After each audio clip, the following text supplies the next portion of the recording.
حضرت جریر بن عبداللہ رضی اللہ تعالیٰ عنہ نے بیان کیا کہ ہم نے نبی اکرم صلی اللہ علیہ وسلم سے نماز قائم کرنے اور زکوٰۃ دینے اور ہر مسلمان کے ساتھ خیر خواہی کرنے پر بیعت کی۔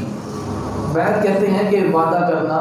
ہم نے حضور صلی اللہ علیہ وسلم کے ہاتھ پر اسلام قبول کیا اور یہ بیعت کی کہ ہم نماز کو قائم کریں گے، زکوٰۃ دیں گے اور ہر مسلمان کے ساتھ خیر خواہی کریں گے۔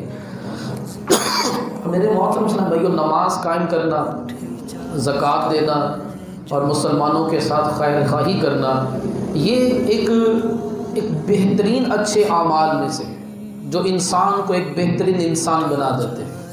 حضرت سیدنا ابو بکر بن فضیل رحمۃ اللہ تعالی علیہ فرماتے ہیں کہ میں نے ایک رومی نسل دوست سے اسلام لانے کا سبب پوچھا کہ تم نے اسلام کیوں قبول کیا؟ تو کہنے لگے کہ ہمارے ملک پر مسلمانوں کا لشکر حملہ آور ہوا اور انہوں نے کافی دیر تک ہمارا محاصرہ کیے رکھا۔ آخر کار ہم نے باہر نکل کر ان پر حملہ کیا، جنگ شروع ہوئی، کچھ لوگ ہمارے مارے گئے، کچھ ان کے مارے گئے اور میں نے کچھ مسلمانوں کو قید کر لیا، قیدی بنا لیا۔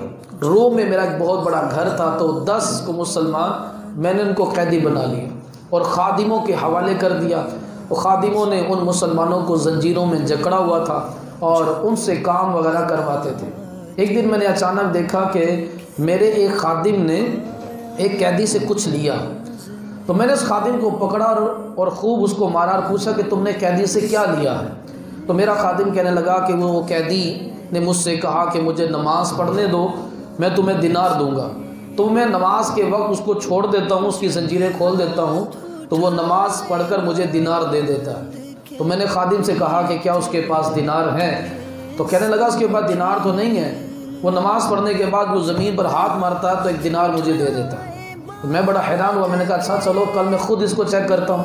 تو اگلے روز میں نے وہ جو سپاہی والا لباس پہن کر اس کی نگرانی میں کھڑا ہو گیا۔ تو جب نماز کا وقت آیا، ظہر کی نماز کا، اس نے مجھے اشارہ کیا کہ مجھے کھول دو، میں تمہیں 1 دینار دوں گا۔ تو میں نے اسے کہا کہ میں تو 2 دینار لوں گا۔ اس نے کہا ٹھیک ہے۔ میں نے زنجیریں کھول دی، اس نے نماز ادا کی اور ہاتھ مارا زمین پر، 2 نئے دینار مجھے نکال کر دے دیے۔ پھر عصر کا وقت ہوا، اس نے پھر مجھے اشارہ کیا تو میں نے کہا کہ میں 5 دینار لوں گا۔ اس نے کہا ٹھیک ہے۔ اس نے عصر کی نماز ادا کرنے کے بعد پھر زمین پر ہاتھ مارا، اس نے 5 دینار نکال کر دے دیے۔ جب مغرب کا وقت ہوا تو میں نے کہا کہ میں 10 دینار لوں گا۔ اس نے کہا ٹھیک ہے۔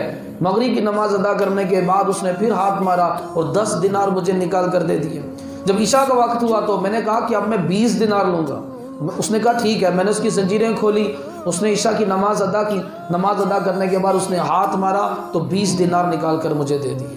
میں بڑا حیران ہوا، تو ساری رات میں سوچتا رہا اور میں نے جان لیا کہ یہ کوئی نیک انسان اللہ کا ولی ہے جس کو نماز سے اتنا شوق ہے کہ نماز سے شوق کی برکت کی بنا پر جو ہے یہ اللہ نے اس کو یہ طاقت عطا کی ہے کہ زمین پر ہاتھ مارتا ہے دینار نکل آتے۔ کہتے دوسرے دن میں نے اس کی زنجیریں وغیرہ کھول دی، اس کی خوب تعظیم و تکریم کی اور میں نے کہا کہ اگر آپ چاہیں تو ہم میرے پاس محل میں رہیں اور اگر اپنے شہر جانا چاہیں تو اپنے شہر چلے جائیں۔ تو اس نے اپنے شہر جانے کا ارادہ کیا، تو میں نے سپاہیوں کو بلایا اور ان کے لیے سواری کا انتظام کیا۔ میں نے کہا بڑے ادب و احترام کے ساتھ ان کے شہر چھوڑ آؤ، اور اس کو میں نے کاغذ دیا اور ایک نشانی بتائی کہ اگر آپ باخیر عافیت پہنچ جائیں تو اس کاغذ پہ یہ نشانی بنا کر میرے سپاہیوں کے ذریعے واپس بھیج دینا تاکہ مجھے پتہ چل جائے کہ آپ باخیر و عافیت جو ہے وہ اپنے شہر پہنچ گئے ہیں۔ تو جب میں نے ان کو روانہ کیا تو انہوں نے مجھے دعا کی کہ اللہ تبارک و تعالیٰ اپنے پسندیدہ دین پر تیرا خاتمہ کرے۔